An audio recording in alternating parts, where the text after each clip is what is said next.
శ్రీవేంకటేశాయ నమః. హరే రామ రామ రామ హరే హరే, హరే కృష్ణ కృష్ణ కృష్ణ హరే హరే. శ్రీకృష్ణ గోవింద హరే మురారే, హే నాథ నారాయణ వాసుదేవ గోవింద జయ జయ గోపాల జయ జయ రాధారమణ హరి గోవింద జయ జయ. శుక్లాంబరధరం విష్ణుం శశివర్ణం చతుర్భుజం ప్రసన్నవదనం ధ్యాయేత్ సర్వవిఘ్నోపశాంతయే. యస్యద్విరదవక్త్రాద్యాః పారిషద్యాః పరస్సతం విఘ్నం నిఘ్నంతి సతతం విశ్వక్సేనం తమాశ్రయే. అఖిల భువన జన్మస్థేమ భంగాదిలీలే ఇనత వివిధ భూతవ్రాతరక్షైకదీక్షే. శృతిశిరసి విదీప్తే బ్రహ్మణి శ్రీనివాసే. భవతు మమ పరస్మిన్ సేముషీ భక్తిరూపా. వందే బృందావనాసీనం ఇందిరానందమందిరం ఉపేంద్రం సాంద్రకారుణ్యం పరానందం పరాత్పరం బ్రహ్మ విష్ణు మహేశాఖ్యా యస్యాంసా లోకసాధకాః తమాదిదేవం చిద్రూపం విశుద్ధం పరమం భజే. శ్రీలక్ష్మీవల్లభారంభాం విఖనో మునిమధ్యమాం అస్మదాచార్యపర్యంతాం వందే గురుపరంపరాం.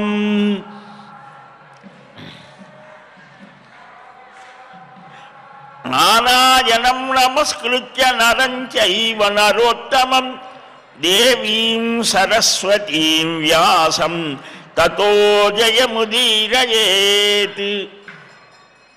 కృష్ణాయ వాసుదేవాయ దేవకీనందనాయ చ నందగోపకుమారాయ గోవిందాయ నమో నమః.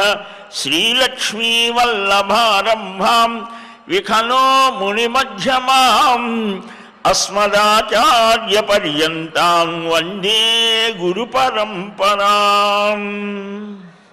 విష్ణౌ సమర్పితం సర్వం సాత్వికం సఫలం భవేత్. హరిభక్తి పరా నూనాం సర్వపాప ప్రణాశినీ. సా భక్తిర్దశధా జ్ఞేయా పాపారణ్యదవోపమా. తామసై రాజసైశ్చైవ సాత్వికైశ్చ నృపోత్తమా. భగవత్ బంధువులారా, పరమ పావనమైనటువంటి వెంకటాచలంలో ఈ సుప్రభాత సమయంలో ప్రపంచమంతా మేల్కొనేటువంటి వేళలో, రోజుని ప్రారంభించేటువంటి సమయంలో మనం స్వామివారి సాన్నిధ్యంలో కూర్చోవడం, ఆ భగవంతుని గురించి వినడం, ఆ నామాన్ని స్మరించడం ఎన్నో జన్మల సుకృత విశేషం. పరమాత్మ యందు ఉండేటువంటి భక్తిని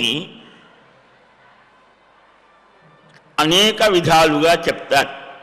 నారద మహర్షి స్వయంగా భక్తి సూత్రాలు చెప్పారు. ఏమిటి భక్తి అంటే? సాతు అస్మిన్ పరమ ప్రేమ రూపా భక్తిరితి అభిధీయతే. పరమాత్మ యందు పరమ ప్రేమని కలిగి ఉండడమే భక్తి. అనిర్వచనీయం ప్రేమస్వరూపం. అది నిర్వచనాలకు అందేది కాదు. ఒక తల్లి తన బిడ్డలని పదే పదే ముద్దు పెట్టుకుంటోంది. నాన్న, చిన్న, కన్న ఏవేవో మాట్లాడుతోంది. అవన్నీ వాడికి అర్థం అవుతాయా? ఏవేవో మీ నాన్న ఇట్లరా, మీ తాత ఏవేవో చెప్తోంది ఊసులు. కానీ వాడు ఈ అని అవుతాడు, వాడికి ఏదో అర్థమైనట్టు. వాడికి ఏమర్థమైందో ఈమెకు తెలియదు, ఈమె ఏం చెప్తుందో వాడికి తెలియదు. కానీ అక్కడ ఒక హృదయపూర్వకమైనటువంటి ప్రేమపూర్వకమైనటువంటి ఒక స్థితి ఉన్నది. దానికే ప్రేమ, వాత్సల్యం, గౌరవం ఆయా స్థానాల్ని బట్టి మనం చెప్తాం. అది పరమాత్మ యందు వీటన్నిటినీ కూడా ఏకీకృతం చేసి పరమాత్మ యందు నిలిపితే దానికి భక్తి అని పేరు. మనం నారద పురాణాన్ని దానిలో దాదాపు భక్తి వైభవమే అనేక రకాలుగా చెప్పారు. 13 అధ్యాయాలు 14 అధ్యాయాలలో ఈ విశేషం భక్తి, గంగా మహాత్మ్యం, ఈ భక్తుల యొక్క సమ్మేళనం, భక్తులు ఒకరినొకరు కలుసుకుంటే ఎలా ఉంటోంది. ఆ సనక సనందన సనత్కుమారాది మహర్షాదులతో నారదుల వారు కలవడం, ఆయన అడగటం. నారద పురాణంలో నారదుని గురించి ఏదో ఉంటాయేమో అనుకుంటాం మనం. కాదు, నారదుడు చేతులు కట్టుకొని శ్రద్ధగా విన్నారట. సనక మహర్షి చెప్తూ ఉంటే ఈయన అడుగుతూ ఉంటే అనేక విషయాలు అడుగుతూ ఉంటే ఆ సనక మహర్షి చెప్పాడు. దానిలో ఇంకా కొంతమంది భగీరథుడికి యమధర్మరాజు చెప్తాడు.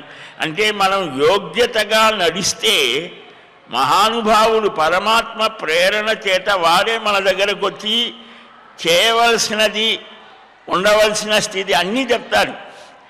ఎక్కడో లేదు, ఇక్కడే ఉన్నది. మనం సరిగ్గా ఉంటే పరమాత్మ కూడా దిగి వస్తాడు, సందేహమే లేదు అన్నాడు భక్తుల యొక్క చరిత్రలు చదివితే. అందుకనే నారద మహర్షి అనిర్వచనీయం ప్రేమస్వరూపం, ఆ ప్రేమపూర్వకమైన స్థితికి. అందుకనే భక్తుడు ఈ లోకంలో చాలా పిచ్చివాడుగా ఉంటాడు. ఉన్మాద స్థితి, భక్తి ఉన్మాదం, అంతా ఉన్మాదమే. ఇప్పుడు మనం చూసేటువంటివన్నీ కూడా. అయితే మనం దాన్ని అంగీకరించాం, దీన్ని మాత్రం అంటూ ఉంటాం. ఈ భక్తులంతా పిచ్చి వాళ్ళండి. ఒక మహాత్ముడు వెళ్తూ ఉంటే ఆ భక్తి యొక్క తాదాత్మ్య స్థితిలో కళ్ళు తేలవేసి తిరుగుతూ ఉంటే వేరొకడు మద్యపానం చేసిన, ఒరే వీడు చాలా నాకంటే పై స్థాయిలో ఉన్నారా అన్నట్టు. అంటే ఎవరి చూసే దృష్టిని బట్టి వారికి అలాగా ఆ భగవన్ నామస్మరణ చేత కలిగేటువంటి ఆ మాన్యం, ఆ మత్తు, ఆ ఉన్మాదం, ఆ స్థితి మనం గోపికలలో చూస్తాం. యథా వ్రజగోపికానామన్నాడు నారద మహర్షి భక్తి సూత్రాల్లో చెప్పాడు. అంతటి ఆత్మాగారాన్ని నస్మరు, తమ యొక్క గృహాలు, సంతానం, భర్తలు, తమ శరీరం అన్నీ మర్చిపోయారట. అన్నిటినీ మరపించేది, మురిపించేటువంటిది ఆ భక్తి ఎలాంటిది అనంటే ఇక్కడ ఆ సనక మహర్షి చెప్తాడు. విష్ణువు సమర్పితం సర్వం సాత్వికం సఫలం భవేత్. ఈ మహావిష్ణువుకి సమర్పించిన కర్మలే సఫలమవుతాయి. ఈ గంగా, తులసి, సత్సంగం, హరికీర్తనం నిన్న మనం చెప్పుకున్నాం. ఇవన్నీ కూడా ఈ హరిభక్తి 10 రకాలు అని చెప్తూ ఉన్నారు. దీంట్లో మానవుల యొక్క పాపాలను నశింపచేసేది ఉత్తమమైనటువంటిది హరిభక్తి మాత్రమే. సర్వదా సర్వత్ర సర్వకాలేషు హరికీర్తనం అంట ఆచార్య. సర్వదా సర్వత్రా ఆ నాలుక అంటే మనం కళ్ళు చూస్తూ ఉంటాయి, చెవులు వింటూ ఉంటాయి, అన్ని పనులు అన్ని అవయవాలు చేస్తుంటాయి. ఈ నాలుక మాత్రం ఖాళీగా ఉంటుంది. అందుకని నాలుకకు నారాయణ, కృష్ణ, వాసుదేవ, అచ్యుతం, కేశవం, రామనారాయణం, కృష్ణదామోదరం, వాసుదేవం భజే. అచ్యుతాష్టకం ఎంత అద్భుతంగా. అచ్యుతం, తనను ఆశ్రయించిన వాడిని ఎప్పుడు కూడా చ్యుతి అంటే దారడం, దారనివ్వడట, పతనం కానివ్వడు. అందుకనే అచ్యుతుడు. ఆయన కూడా అలాగ స్థిరంగా, చక్కగా, ఆనందంగా, శాంతిగా ఉంటాడు. ఆయనను ఆశ్రయించిన వాళ్ళని కూడా అంతే. అందుకనే ఆయన నా పాదాలు పట్టుకోండి ఆయన చూపించేది ఆనంద నిలయంలో ఉండి చెప్పేదేంటి మనకు, నువ్వు ఏడవద్దురా, నువ్వు ఎక్కడో భయపడవద్దు, బెంగ పెట్టుకోవద్దు, నన్ను ఆశ్రయించు. మత్ పాదం శరణం వ్రజేతి చరణం సంసార సింధుస్తదా. ఈ సంసారం అనే సముద్రంలో కొట్టుమిట్టులాడుతున్నాను, నాకు దిక్కెవ్వరు అని ఎవరికైతే బాధ కలిగిందని ఏడుస్తాడో వాడికి బోధ చేస్తున్నాడు. ఆయన నన్ను ఆశ్రయించాను, నేనున్నాను కదా మీకెందుకు అంటున్నారు. ఆయన్ని తప్ప అందరి కాళ్ళు పట్టుకుంటాం మనం. శరణాగతి చేయడం అనేటువంటిది ఆయన దగ్గరికి పోతే మనకి ఇంకే ఇది ఉండదు కదా. ఇంకెవరి దగ్గరికన్నా వెళితే వాడు ఏమంటాడో ఎలా అన్ని రకరకాల భావాలు ఉంటాయి, కానీ ఆయన దగ్గరే ఉన్నది. కనుక ఈ మహావిష్ణువుకి అర్పించినటువంటి సమస్తమైన కర్మలు సఫలమవుతాయి, సాత్వికమవుతాయి, పాపాల్ని నశింపజేస్తాయి. పాపములు అనే అరణ్యాలకు దవాగ్ని లాంటిది హరిభక్తి 10 రకాలని. వాటిల్లో సాత్వికము, రాజసము, తామసము అని భక్తి ప్రభేదములున్నాయి. ఇతరుల నశింపు కోసం ఆ నారాయణుని భజిస్తే అది అధమ తామస భక్తి అని. ఇప్పుడు మనకు హిరణ్యాక్షుడు, హిరణ్యకశిపుడు వీళ్ళు కూడా ఏవేవో తపస్సులు చేశారు కదా. కానీ అది దేనికోసం? ఇతరుల కంటే నేను చాలా గొప్పగా ఉండాలా, వాడు నాశనం కావాలి, నేను బాగా ఉన్నతిలో ఉండాలా. అది అధమ తామస భక్తి అని. ఒకరి యొక్క స్థితిని మనం ఎప్పుడూ కోరుకోకూడదు. జగన్నాథుడైనటువంటి ఆ నారాయణుణ్ణి కపటంగా పూజిస్తే అది అధమ భక్తి అన్న. ఇది దీంట్లో కూడా అంటే సాత్విక, రాజస, తామస స్థితులలో భక్తులలో కూడా ఇవి ఉన్నాయి. ప్రతి దాంట్లో ఈ 3 ఉంటాయి. అలా కాకుండా ధనధాన్యాధికం కోరుతూ లేదా మాత్సర్యంతో చేస్తే అది రాజస భక్తి. కీర్తి పొందాలని చేస్తే మధ్యమ రాజస భక్తి. సాలోక్య సాయుధ్యాన్ని కోరుతూ అర్చిస్తే అది ఉత్తమ రాజస భక్తి. స్వామికి ప్రీతి కలిగించాలని సేవిస్తే మధ్యమ సాత్విక భక్తి అని నారద పురాణం చెప్తారు. హరిని పూజించడం నా కర్తవ్యం అనే బుద్ధితో దాసుడిలాగా ఆ నారాయణుణ్ణి అర్చిస్తే అది ఉత్తమమైనటువంటి ఉత్తమ సాత్విక భక్తి అని. దాసోహం కోసలేంద్రస్య రామస్య కృష్ణ కర్మణః హనుమాన్ శత్రు సైన్యానాం నిహంతా మారుతాత్మజ. నేను రామదాసుడిని అన్నాడు హనుమంతుడు. ఎక్కడ? లంకలో పెద్దగా సింహనాదం చేసే అన్నాడు.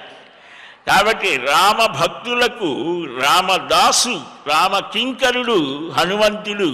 ఆయన ఎప్పుడు కూడా వెనకాల ఉండి మనల్ని రక్షిస్తూ ఉంటాడు. ధర్మ ప్రవృత్తిలో ఆ భక్తిలో బాగా మునిగిన వాడిని వెంగమాంబ కూడా ఇక్కడికి వచ్చినప్పుడు ప్రారంభంలో ఆ మొగిలి చెల్లానో ఏదో ఉన్నది, అక్కడికి వస్తే ఆ దుండగులు చుట్టుముడితే ఆ హనుమంతుడిని ప్రార్థిస్తే ఆయన రక్షణగా ఉన్నాడు. ఇక్కడికి వచ్చిన తర్వాత ఆమె ఎన్నో దివ్యానుభూతులు పొందింది. వెంగమాంబ శ్రీ వెంకటేశన చిత్తమ్మునందు నీ పాద యుగలమ్ము నిలపవే కృష్ణ, నన్నేలు తరిగొండ నరహరాకృతిని ప్రత్యక్షమై నన్ను కావవే కృష్ణ. చదువు లేదా ఆమెకు, ఎక్కడ స్కూల్కి వెళ్ళ పాఠశాలకు. ఆ భగవంతుని చింతన చేస్తే ఆ గురువుగారు మంత్రోపదేశం చేస్తారు, నృసింహ మంత్రం. అది చేస్తే ఆకాశం నుంచి అక్షరాలు ఆమె శరీరంలోకి నోటిలోకి ప్రవేశించినట్టుగా ఒక అనుభూతి కలిగి, అంటే ఆమెకు ఎప్పుడు అనిపిస్తే అప్పుడు చెప్తూ ఉంటే ఆ ప్రక్కన ఉన్నవారు రాసేవారు శిష్యులు. వెంకటాచల మహాత్మ్యం రాసింది, ఆ యోగా విషయాలతో అద్భుతమైనటువంటి గ్రంథాలు రాసింది, పాటలు పాడింది. కనుక అది ఉత్తమమైనటువంటి, అంటే భగవత్ప్రీతి కోసమే చేసేది. ఇది నాకేదో కావాలని కాదు. సహజంగా మనం ఆకాంక్షిస్తాం, ఇది కావాలి, అది జరగాలి, మంచిదే, అది ఏమి ఆయన తప్పనేమి చెప్పలేదు. కానీ చాలా ఉత్తమమైన స్థితి ఏది? భగవంతుని కోసమే భక్తి, భగవత్ ప్రీతి కోసం.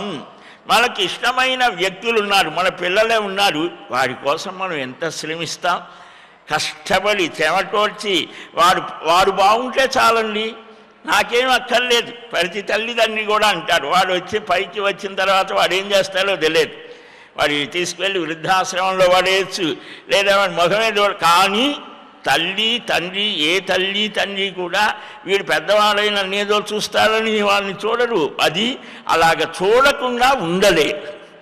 భక్తులు కూడా అంతే, భగవంతుడి కోసమే చేస్తారు అత్యున్నతమైన స్థితిలో. అది సాత్వికమైనది. అది స్వామికి ప్రీతిని కలిగిస్తుంది అని సేవిస్తే మధ్యమ సాత్వికం అవుతుంది. ఇది నా కర్తవ్యం అనే బుద్ధితో చేస్తే ఉత్తమ సాత్వికం.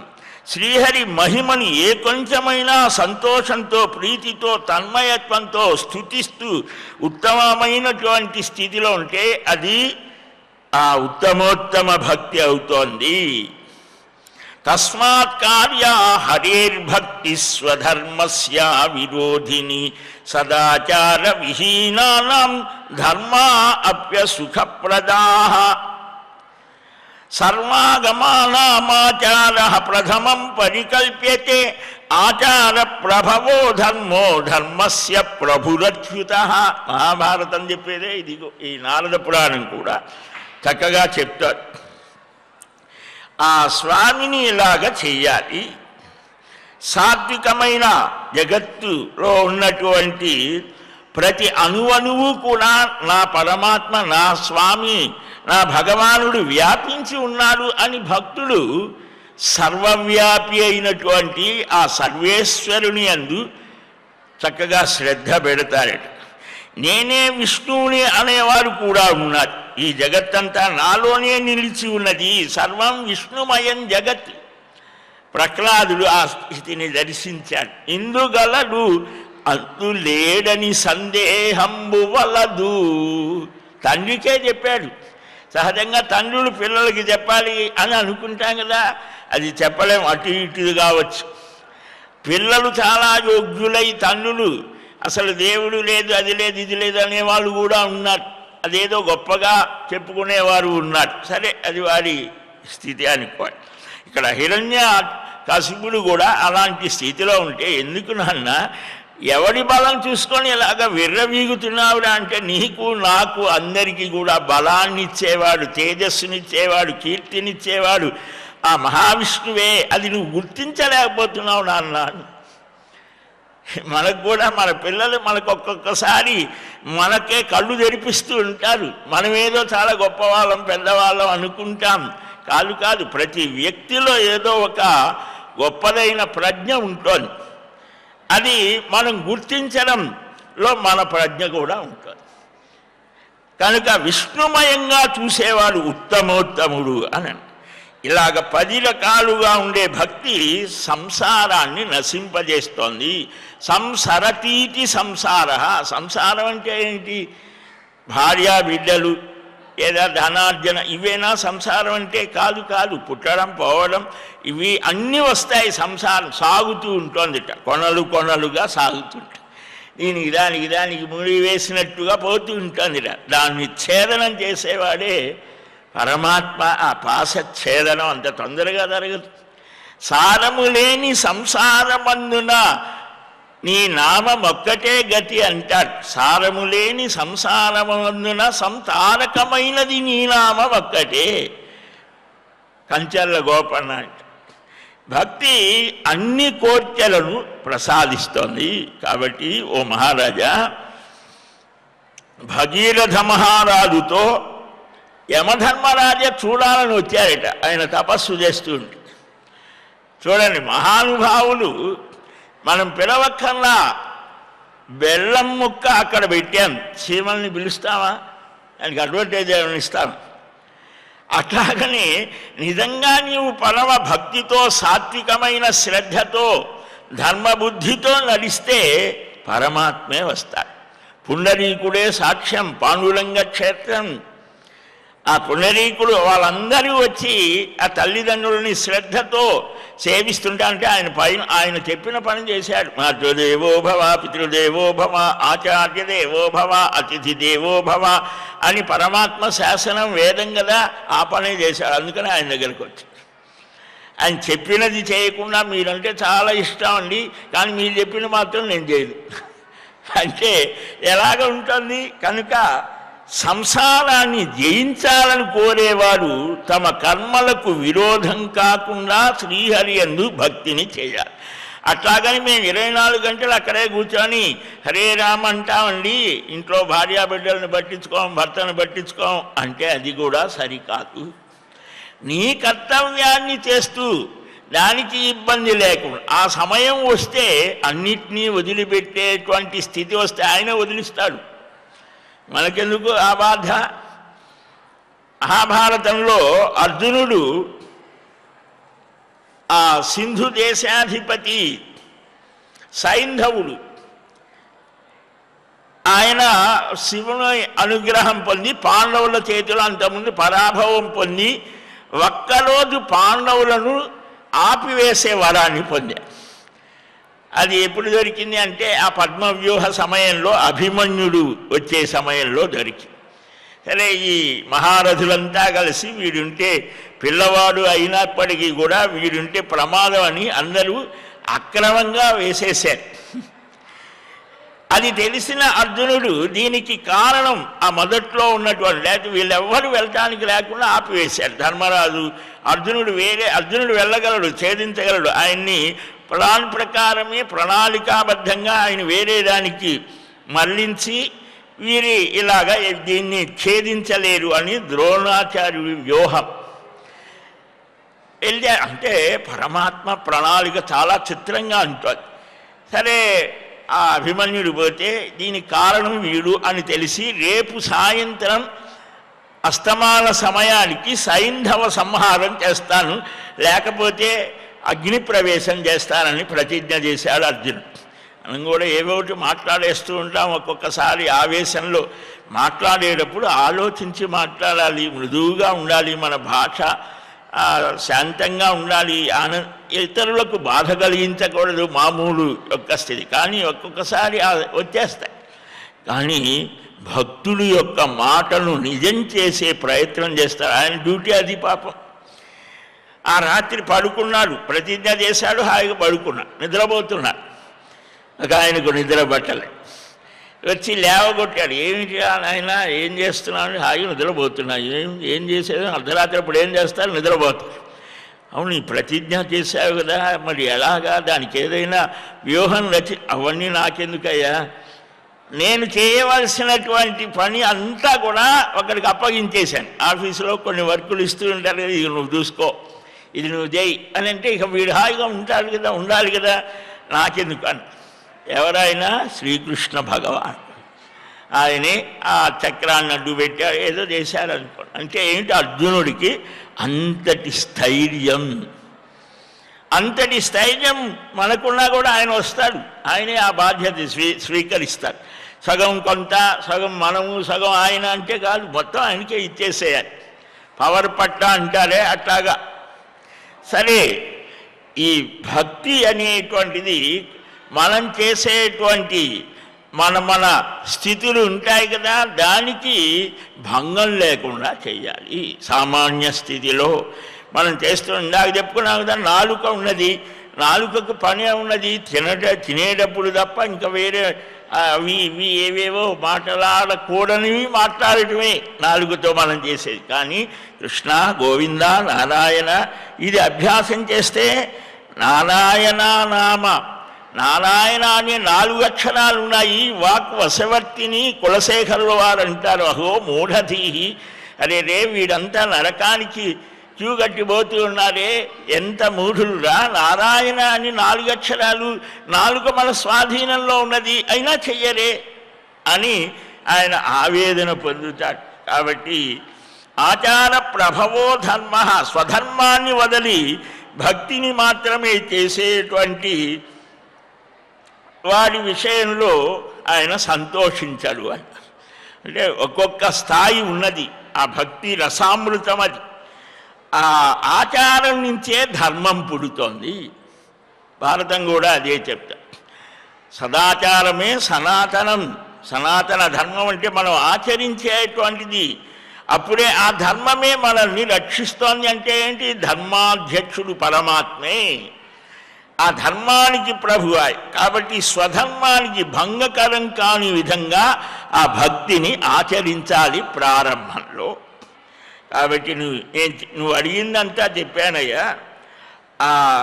కనుక నేను నీ దగ్గరకు వచ్చిన కారణం ఏమిటి అంటే, భగీరథుడికి యమధర్మరాజు చెప్తూ ఉన్నాడు. ధర్మరాజు ఆయన. యమధర్మరాజు అంటే మనకేదో పెద్ద పెద్ద భీకరంగా, ఎవరికి పాపాత్ములకు అలాగా భీకరంగా కనిపిస్తుంది. ఆయన సమవర్తి అని పేరు. ధర్మరాజు ధర్మబద్ధంగా నడిచేవాడు. పుణ్యాత్మలకు పరమ ప్రేమస్వరూపంగా కనిపిస్తాడు ధర్మరాజు, యమధర్మరాజు. యమము అంటే నియమించడమని, మనలో నిలిచి పరమాత్మ ఇన్ని రూపాలతో ఉన్నాడు అని కూడా భావిస్తారు. ఆయన నీ పితామహులు ఆత్మహత్యా పాపం చేసి కపిల మహర్షి కోపం చేత దహించబడి నరకంలో ఉన్నారయ్యా. గంగను తీసుకురా. ఆ గంగ వల్ల నీ పితామహులంతా ఉద్ధరించబడతారు. ఈ కేశములు, అస్తులు, నఖములు, దంతములు అంతా బూడిదైన గంగా జలంతో స్పృశించబడితే అది విష్ణులోకాన్ని చేరుస్తోంది. ఈనాటికి కూడా మనం అదే కదా, కాశీపోయి లేదా ఎక్కడో అవి కలిపేస్తారు.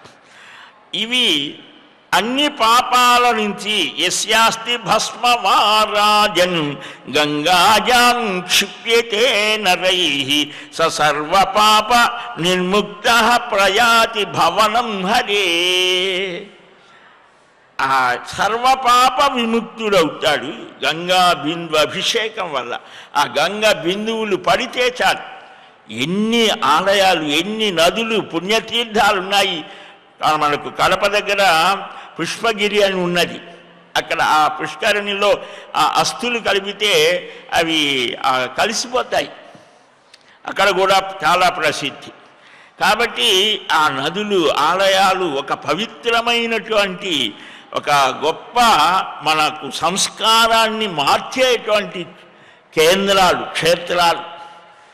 సరే, ఇవన్నీ చేయవయ్యా అని తాను వచ్చిన విషయాన్ని చెప్పి యమధర్మరాజు అంతర్ధానమయ్యాడు. సర్వశాస్త్రార్థ కోవిదుడైనటువంటి సర్వశాస్త్రార్థ పారగ. ఈయనేం సామాన్యుడు కాదు. భగీరథుడు అంటే భగీరథ చక్రవర్తి. భాగీరథి అని గంగకు కూడా పేరు కదా. ఆ మహానుభావుడు గంగను భూలోకానికి తెచ్చాడు. ఈనాడు మనం గంగా సాగర్లో కానీ, గంగలో కానీ స్నానం చేస్తున్నామంటే గంగా స్మరణ, గంగాష్టకాలు పఠిస్తారు. ఇవన్నిటికీ కూడా కారణం ఆ మహారాజు చేసినటువంటిది. ఇలాగ సనక మహర్షి నారదుడికి చెప్తాడు. నారద పురాణంలో ఆయన అంతర్ధానం కాగానే రాజ్యభారాన్ని మంత్రులకు అప్పగించి, ఆ మంత్రులు చాలా యోగ్యులు కాబట్టి ఏం ప్రమాదం లేదు, వారికి అప్పగించేసి ఈయన అరణ్యానికి వెళ్ళాడు. హిమవత్ పర్వతానికి వెళ్ళి నరనారాయణాశ్రమం, బదరికా క్షేత్రం, అష్టాక్షరి మహామంత్రాన్ని నరుడుగా, నారాయణుడుగా తానే 2 రూపాలతో గురువుగా, శిష్యుడుగా ఎలా ఉండాలి మానవ జాతికి నేర్పినటువంటి ఆ శ్రీమన్నారాయణుని యొక్క ఆవాస స్థానం ఆ బదరికా క్షేత్రం. దానికి నరనారాయణాశ్రమం 16 యోజనాల దూరంలో ఒక పెద్ద మంచు కొండ. అక్కడ తపస్సు చేసి పరమపావనమైన పవిత్రమైన గంగను భూలోకానికి తెచ్చాడు. త్రిపథగా భూలోకంలో నడుస్తున్నది, ఆకాశంలో ఉన్నది ఆకాశగంగా, ఈ పాతాళంలో భోగవతిగా ఉన్నది. త్రిపథగా 3 మార్గాల్లో ప్రవహించేటువంటిది. అప్పుడు నారద మహర్షి అడుగుతున్నాడు. ఇక్కడ చాలా విశేషం ఏంటంటే, మహానుభావులు బాగా వినడం అనేది కూడా చేస్తారు. బాగా వింటే చెప్పచ్చు. వినికిడి జ్ఞానం శ్రోతలకు ఒక గొప్ప అవకాశం ఏంటంటే, చెప్పేవాడి కంటే కూడా ఆ విని విని విని ఏదో చెప్తారే. 10 మంది డాక్టర్ల దగ్గరికి వెళ్తే వీడే చెప్తాడు సజెషన్. ఇలాగ అక్కడికి వెళ్తే ఆయన ఇదే చెప్తాడు, ఇదిగో ఈయన దగ్గరికి వెళ్తే ఇదే చెప్తాడు. అట్లాగా 10 మంది చెప్పిన విషయాలు విని ఆకలింపు చేసుకొని వీనికి ఒక జ్ఞాన వికాసం కలుగుతుంది. నారద మహర్షి అలాంటివా. ఆయన చెప్పాడు, వక్తగా ఉన్నాడు, ఉపదేశకుడుగా, ఆచార్యుడుగా సంగీత శాస్త్రకర్తగా, స్మృతి గ్రంథకర్తగా అనేకమైన విస్తృతమైనటువంటివి నారద సంబంధమైన విషయాలు ఉన్నాయి. ఈనాటికి ఉన్నాడు నారదుడు యోగ్యులైనటువంటి వారు. ఆ భగవంతుడి కోసం తప్పిస్తే ఆయన తప్పనిసరిగా దర్శనమిస్తారు. చాలామంది భక్తుల అనుభవాలు, ఎందుకంటే అది వారు బయటకు చెప్పరు, చెప్తే నమ్మది ఈ లోకంతో వారి పని కూడా లేదు. కేవలం ఆ భగవంతుడితోనే సంబంధం. ఆ భగవద్ ఆదేశంతో వారు లోకంలో చెప్తారు, లోకానికి చెప్తారు. భగవద్ ఆదేశం లేకుండా చెబితే అది ఎవడు వినడు. అందువలన ఆ నారద మహర్షి హిమవద్గిరి మాసాద్య కించకార మహీపతి. భగీరథ మహారాజు హిమోత్పర్వతంలో ఏం చేశాడు, గంగని ఎలా తెచ్చాడు, ఇవన్నీ అడుగుతూ ఉంటే సనక మహర్షి చెప్తూ ఉన్నాడు. నార వస్త్రాలు ధరించాడు, తపస్సు చేయటానికి హిమోత్పర్వతానికి వెళుతూ గోదావరి తీరం చేరాడు. అక్కడ ఆ మహా అరణ్యంలో భృగు మహర్షి ఆశ్రమం చూశాడట, చాలా గొప్పగా ఉన్నది. ఆ ఆశ్రమంలో జింకలు, ఏనుగులు, తిరుగాడే తుమ్మెదల ధుంకారాలు, చక్కగా ఆ కోకిల ధ్వనులు, నెమళ్ళ గుంపులు, మాలతి, సంపెంగ, మల్లె, సన్నజాజి, రావి వృక్షాలు, లతా వృక్షాలు, చక్కగా ప్రకృతితో మమేకమై జీవించే విధానం ఋషి సంస్కృతి అన్నారు. అందుకని సీతమ్మ తల్లి శ్రీమద్ రామాయణంలో అరణ్యవాసం 13 ఏళ్ళు, 1 సంవత్సరం అక్కడ లంకలో ఇలాగ తిరిగి వచ్చిన తర్వాత కూడా వచ్చిన కొద్ది రోజులకు ఆమె గర్భధారణ చేస్తే, సహజంగా గర్భధారణ చేసిన భార్యను చక్కగా భర్త, అంటే అంతకుముందు చూడనని కాదు, ఇంకా విశేషంగా ఏం కోరికలు, నీకేం కావాలి అది ఇస్తాను, మహారాజు కదా చక్రవర్తి, ఏం కావాలంటే ఆ పిచ్చి తల్లి పాపం సీతమ్మ తల్లి ఏం కోరుకున్నది అంటే, ఒక్కసారి ఆ గంగా తీరంలో ఋషుల ఆశ్రమాలు దర్శించి వస్తానంట. ఆ ఋషి యొక్క గొప్ప విశేషం ఏంటి, ప్రకృతితో వృక్షాలు, జంతువులు, ప్రాణులు అన్నిటి మీద మన ఆధిపత్యం కాదు, వాటితో కలిసి మనం కూడా జీవించాలి. మనం కూడా ప్రాణులమే, వాటికి ప్రాణం ఉన్నది, మనకు ప్రాణం ఉన్నది. కాకపోతే మనం మాట్లాడుతున్నాం, తెలివిగా ప్రవర్తిస్తున్నాం, ఆ తెలివిని వ్యతిరేక దిశగా నడుపుతున్నాం, అందుకని అంతా నాశనం చేస్తాం. భూమిని, ఆకాశాన్ని, వృక్షాన్ని అన్నిటినీ కూడా మనకే అది ప్రమాదం అనేది కూడా తెలుసుకోలేనంత స్వార్థపరత్వంలో ఉంది. అందుకని ధర్మం ధర్మం అని ఒత్తుకునేటువంటిది వ్యాసాది మహర్షాదులు ఊర్ధ్వబాహు 2 చేతులు పైకెత్తి నేను చెప్తున్నాను, ధర్మాన్ని ఆచరిస్తే దాన్ని అనుసరించే అర్థము, కామం అన్నీ సిద్ధిస్తాయిరా అంటే ఎవడు వింటలేదే, మహాభారతంలో అంటాడు. కాబట్టి ఆ మహర్షి ఆశ్రమం చాలా ఆనందంగా, అంటే శ్రమ లేకుండా ఉండేది కాదు ఆశ్రమం అంటే, ఎక్కువ శ్రమ చేసేది. ఏం శ్రమ చేస్తారు అంటే, మానసికమైనటువంటి ఆ వికాసాన్ని పొంది ఆ పరమాత్మ యొక్క ఆ తత్వాన్ని గ్రహించే ప్రయత్నం చేస్తారు. ఈ మనస్సుని, బుద్ధిని, ఇంద్రియాలను నియమించి నిగ్రహించి ఆ పరమాత్మ యందే మనస్సుని నిలిపి ఆ ధ్యేయ రూపంలో, ఆ ధ్యానంలో తాదాత్మ్యాన్ని పొందుతారు. ఆ భృగు మహర్షి చాలా గొప్పవాడు. మహర్షులలో భృగువుని నేనే అంటాడు కదా. ఆ మహర్షి ఆశ్రమం వెళ్ళాడు. గృణంతం పరమం బ్రహ్మవృతం శిష్య గణైర్మునిం తేజసా సూర్య సదృశం భృగుం తత్ర దదర్శస ప్రణనామాధ విప్రేంద్రం పాద సంగ్రహణాదినా ఆతిథ్యం భృగురప్యస్య చక్రే సన్మానపూర్వకం. పరబ్రహ్మ ధ్యానం చేస్తున్నాడట. ఋషుల యొక్క పని ఏమిటి అంటే, వారు మనం భౌతికంగా వారు హాయిగా కూర్చొని ఉన్నారండి, వారికేమి అలా అనుకుంటాం. మనకు ధార్మికమైన ఆ పీఠాలు, మఠాలు, మహానుభావులు ఏం చేస్తారు, ధర్మాన్ని ప్రచారం చేయటానికి, వారు ఆ వాక్కు శుద్ధంగా ఉండటానికి, ఆ వాక్కు అనేది ప్రజల్ని కదిలించడానికి నిరంతరం ధ్యానం, జపం, యజ్ఞం, సంకీర్తనం ఇవి చేస్తారు. ఆ చేసిన దానివల్ల ఆ వాక్కుకి ఒక సత్యం వస్తుంది, ఒక బలం వస్తుంది. అక్కడ ధ్యానం చేస్తూ ఉన్నారు మహానుభావుడు. శిష్య బృందాలతో కూడి ఉన్నాడు. ఆ భృగు మహర్షిని చూసి పాదాభివందనం చేశాడు.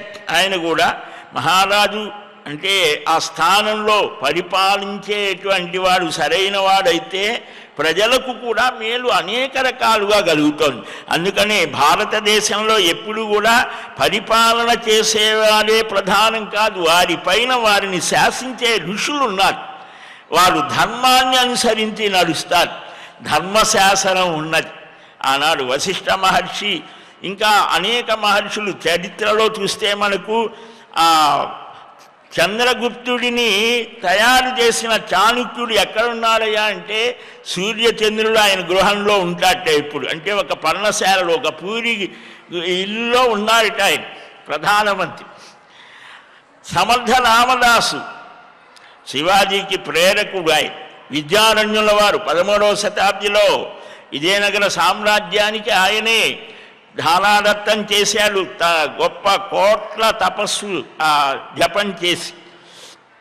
కాబట్టి ఆ మహర్షుల యొక్క తేజస్సు సమస్తమైన ప్రపంచాన్ని మనకు కనిపించకుండా నడిపిస్తోంది అట. కాబట్టి ఈ మహారాజు వస్తే అతిథి మర్యాద చేశాడు. అప్పుడు ఆయన అంటాడు, భగవన్ సర్వధర్మజ్ఞ సర్వశాస్త్ర విశారద పృచ్ఛామి భవభీతోహం నృణాముద్ధార కారణం. స్వామి, సర్వధర్మాలు తెలుసుకొని సర్వశాస్త్రాలను చక్కగా గ్రహించినటువంటి వాడివి. ఈ సంసారం అంటేనే భయం కలుగుతోందయ్యా నాకు. అలాగనే ఈ మానవులకు ఈ భయాన్ని పోగొట్టేది ఏదైనా ఉంటే దాన్ని అనుగ్రహించు. అంతేకాదు, భగవాన్ స్తుష్యతే ఏన కర్మణా ముని సత్తమా. ఏ పని చేస్తే ఆ శ్రీమన్నారాయణుడు, ఆ పరబ్రహ్మ, ఆ పరమాత్మ చక్కగా సంతోషిస్తాడో ఆయన సంతోషానికి కారణమైన కర్మని, ఆ పనిని, ఆ సాధనని నాకు చెప్పవయ్యా. పెద్దల దగ్గరికి వెళితే పీఠాధిపతులు, ఇప్పుడు మనకు జరుగుతోంది కదా ధార్మిక సదస్సు, ఆ మహానుభావులు, ఆచార్యులు, ధర్మాచార్యులు, పీఠాధిపతులు, మఠాధిపతులు, అనేక సంప్రదాయాల వారు అంతా ఒక చోట చేరి, అనాదిగా మనకు ఉన్నటువంటిదే అందరూ చేరి మానవ జాతి ఏ విధంగా సర్వోన్నతంగా ఉండాలి శాస్త్రబద్ధంగా చర్చించి సూచిస్తారు. కనుక ఈ సంసారాన్ని దాటేటువంటిది నారాయణుని యొక్క అనుగ్రహాన్ని పొందటానికి ఏం చెయ్యాలి, సాధన ఏమిటి అని అడిగాడు. భృగురువాచ, భృగు మహర్షి ఇలా అన్నాడు, రాజం స్తవ్యప్సితం జ్ఞాతం త్వం హి పుణ్యవతం వరః అన్యథా స్వకులం సర్వం కథముద్ధర్తుమర్హసి. ఓ రాజా, నీ కోరిక నాకు తెలిసింది. పుణ్యాత్ములలో చాలా గొప్పవాడివి. నీ వంశం, ఇప్పుడు కులం అంటేనే ఒక పెద్ద ప్రమాదంగా మనం అనుకునేటువంటి ఈ 200 సంవత్సరాల నుంచి ఈ గలాట, అంతకుముందు అలాగ కాదు. ఒక్కొక్క సంప్రదాయం ఉంటుంది. వంశము అని కూడా సంస్కృతంలో ఒక్క పదం ఒకటే అర్థం ఉండదు, అనేకం ఉంటాయి. నీ వంశము చాలా గొప్పది, దాన్ని ఇంకా వృద్ధి చేయాలనుకుంటున్నావు. ఆయన మంచి పనులు చేసి వంశాభివృద్ధిని పొందడం అనేది చాలా గొప్పదయ్యా. ఈ మనుష్యుడైనటువంటి వాడు అలాగ గొప్పగా ఉండాలంటే ఏం చేయాలి? పరమాత్మ తత్వం, ఆ నారాయణ తత్వాన్ని గ్రహించాలి. ఎవరికి బాధ కలిగించకూడదు. పరమాత్మకు ప్రీతి కలిగించే సాధన నేను చెప్తాను, సావధానంగా విను. సత్యాన్ని పలకాలి. ఇది చాలా మెడకు పట్టుకునేదే మనకి. సత్యం అంటే ఏంటి? అన్నీ చక్కగా చెప్పాడు పురాణాల్లో. చిన్న పిల్లవాడికి అర్థమయ్యేట్టుగా సరళీకరించి వేద ధర్మాలన్నీ చెప్పాడు. సత్యాన్ని పాటించు, ఏ ప్రాణిని హింసించకు, అన్ని ప్రాణుల యొక్క హితాన్ని కోరు. సర్వభూత హితే రతాః. దీనికి ఏమన్నా మతం ఉన్నదా, ప్రాంతం ఉన్నదా, కులం ఉన్నదా, దేశం ఉన్నదా? అందరు మానవులు చేయవలసిన పనులే, అవే సనాతన ధర్మం అంటే. ఆయన అసత్యాన్ని పలకకు, దుర్జన సాంగత్యాన్ని వదిలిపెట్టు, సత్పురుషుల యొక్క సమాగమాన్ని కోరుకో, రాత్రింబవళ్ళు పుణ్యాన్ని చెయ్యి, సనాతనుడైనటువంటి పుణ్య మహా ఆరాత్రం స్మర విష్ణును సనాతనం. నువ్వు ఎప్పుడు కూడా ఆ విష్ణు స్మరణ చేయవయ్యా, ఆయన్ని పూజించు, శాంతి కలుగుతుంది. దేనికి శాంతి? ఆత్మకు కాదు. మన వాళ్ళు ఏదో పెడుతూ ఉంటారే, అది మనది కాదు, మన ఆచారం కాదు. ఆత్మ అంటేనే శాంతి స్వరూపం, ఆనంద స్వరూపం. అది శాంతి ఏమిటి? దేనికి మరి శాంతి? మనస్సుకు శాంతి. మన మనస్సు నిద్ర లేచిన దగ్గర, నిద్రపోయే సమయంలో కదలకుండా ఉంటామేమో, నిద్ర లేచిన దగ్గర నుంచి నిద్రపోయేదాకా ఎన్నెన్నో ఉద్వేగాలు, మననెత్తినే ప్రపంచం అంతా నడుస్తున్నట్టుగా, ఎంతో కొండలు మోస్తున్నట్టుగా ఉంటాం. హాయిగా ఆనందంగా నవ్వుతూ జీవించండిరా. పరమాత్మ మనకు చెప్పేది అదే. కృష్ణావతారంలో ఆయన పుట్టిన దగ్గర నుంచి, పుట్టడమే ఆయన అసలు అక్కడ ఉండాలా, అమ్మా నాన్న దగ్గర ఉండాలా, బృందావనం వెళ్ళారు, అక్కడ మాత్రం కదలకుండా ఉన్నాడా. పూతన మొదలు 125 సంవత్సరాల అవతార కాలంలో శ్రీకృష్ణ భగవానుడు ఒక్క నిమిషం ఖాళీగా లేడు. కానీ ఆయన ఎలా ఉంటాడు? ఎప్పుడు హాయిగా నవ్వుతూ ఉంటాడు, ఆనందంగా ఉంటాడు. మనల్ని కూడా అలాగనే ఉండమంటాడు. ఎందుకని? ఏ పని కూడా మానలా, చేయవలసినవన్నీ చేశాడు, చేస్తూనే ఉన్నాడు. కర్మని ఒక్క క్షణం నహి కశ్చిత్ క్షణమపి జాతు తిష్టత్యకర్మకృతి, గీతలో చెప్పిన మాటే. ఒక్క క్షణకాలం కూడా ఏ పని చేయకుండా ఉండలేడు. ఒక సమాధి స్థితిలో ఉన్న యోగి అయితే కదలకుండా ఉంటాడేమో, కానీ మనకు కదలిక లేకపోతే ఒక్క నిమిషం కాలు నిలబడదు. శరీరం ఒక చోట స్థిరంగా ఉండదు. మనస్సు సరే, అది ఇంకా వేగం, అది ఎటుపోయేది తెలియదు. ఈ శరీరాన్ని మనస్సుని ఒక చోట లాగి కట్టివేయటానికే ఆయన అక్కడ నిలబడి ఉన్నాడు. రే నన్ను చూడండి రా నాయన, నన్నే ఎప్పుడు కూడా గమనంలో ఉంచుకోండి, నా ధ్యానం చేయండి. హైమోద్భపుండ్ర మజహన్మకుటం సునాసం మందస్మితం మకర కుండల చారుగండం బింబాధరం బహుళ దీర్ఘ కృపాకటాక్షం శ్రీ వెంకటేశ ముఖమాత్మని సన్నిధత్తాం. అనంతాల్వారంట, నీ అందమైనటువంటి చిరునవ్వుతో ఉన్నటువంటి నీ ముఖార విందం, ఆ గండ స్థలంలో చక్కగా ఉండేటువంటి ఆ మకర కుండల గ్రైవేయ హారాలన్నీ కూడా ప్రతిఫలిస్తూ ఉంటే, ఆ చిరునవ్వుతో కూడినటువంటి నీ రూపం నాకు ఎప్పుడూ కూడా కనుల ముందు కనిపించాలి. ఇది సంస్కృతంలో కాబట్టి మనం ఏదో దండం పెట్టి కొబ్బరికాయ కొడతాం అంతే. భావాన్ని తెలుసుకుంటే ఎంత ఆనందం. కాబట్టి ఆయన్ని స్మరించు. దానికి ఒక కీలకం ఉన్నది. ద్వాదశాష్టాక్షరం మంత్రం జపశ్రేయో భవిష్యతి. ద్వాదశాక్షర మంత్రం లేదా అష్టాక్షర మహామంత్రాన్ని నీవు జపించు, మేలు కలుగుతోంది. అంటే ఇది ఒక కీలకం అన్నమాట. మనస్సు ఆయన మీదనే ఉంచు. ఆయన అందరూ చెప్తూనే ఉంటారు, నా మనస్సు అలా నిలబడదు అని మనకు అనిపిస్తోంది. వారికి అవన్నీ తెలిసే మననాత్ త్రాయతే ఇది మంత్ర. ఒక మంత్ర జపం చేయమంట. ఈ మంత్రం అనేది కొన్ని నియమాలతో కూడి ఉంటుంది. ఇప్పుడు అన్నీ చెప్పేస్తున్నారు అనుకోండి, కానీ ఒక గురువు ఆయన చేసి ఉండాలి. కొన్ని సంవత్సరాలైనా అది చేస్తే కానీ ఆ శక్తిపాతం ఆ గురువు ద్వారా పొందితే కానీ ఆ మంత్రానికి అది వీర్యవత్తరం భవతి, అది శక్తివంతం కాదు. లేకపోతే మేము ఇన్ని చేసామండి, అన్ని చేసాం, ఏం ఉపయోగం? దానికి సరైనటువంటి ప్రాణశక్తి ఉండాలి. అయితే మాకు ఎక్కడ దొరుకుతారండి ఈ గురువులు? ఇవన్నీ చాలా బరువు మాకు అవన్నీ అని అంటే నామం చేయమన్నారు. నామజపం చేయవచ్చు. అది కూడా వానికి ఇష్టమైన ఆ వ్యక్తులని గురువులుగా భావించి నామస్మరణాత్ అన్యోపాయం నహి పశ్యామః భవతరణే రామహరే కృష్ణహరే తవ నామ వదామి సదా నుహరే. ఆ నామం శ్రీరామ జయ రామ జయ జయ రామ గోవింద. ఎన్ని నామాలు భగవంతుడికి? 13 కోట్లు చేస్తే రామ సాక్షాత్కారం కలుగుతోంది అని దాసబోధలో సమర్థ రామదాస్ చెప్తాడు. అనేక మంది అనుభవం మనం నమ్మాలి, విశ్వసించి రోజు కొన్ని వేలైనా చేస్తే, కనీసం 1,000,000 నామ జపం చేస్తే, అది శ్రద్ధతో ఏకాంతంగా విశ్వాసంతో చేస్తే తప్పక ఆ అనుభూతి నీకు కలుగుతోంది. మనం చేయం, అటు తిరుగుతాం ఇటు తిరుగుతాం, అది చేసామండి ఇది చేసామండి. ఎలాగ చేసావు? డాక్టర్ గారి దగ్గరికి వెళ్తే టాబ్లెట్స్ ఇస్తాడు, అది ఇంకా తగ్గలేదండి, సరిగ్గా వాడావా, ఇది చేసావా, చేయలేదు, అయితే ఎలాగలా? భౌతికంగా చూస్తే మరి ఇది ఎలాగా?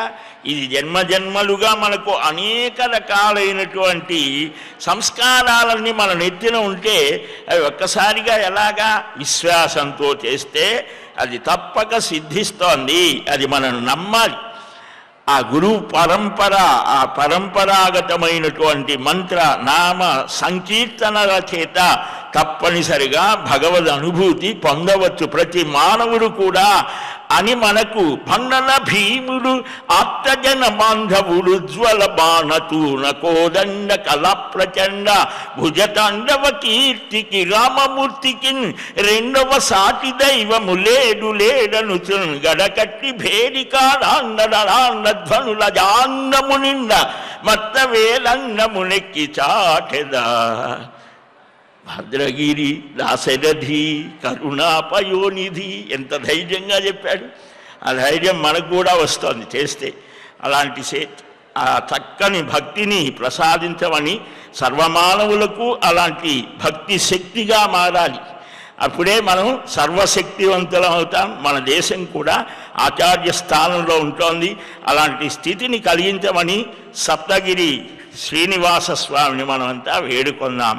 శ్రీకృష్ణ గోవింద హరే మురారే హే నాథ నారాయణ వాసుదేవ గోవింద జయ జయ గోపాల జయ జయ రాధారమణ హరి గోవింద జయ జయ.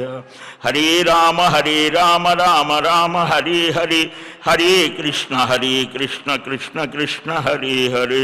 స్వస్తి ప్రజాభ్యః పరిపాలయంతాం న్యాయేన మార్గేణ మహీం మహీషాః గోబ్రాహ్మణేభ్యः శుభమస్తు నిత్యం. లోకాः సమస్తాः సుఖినో భవంతు.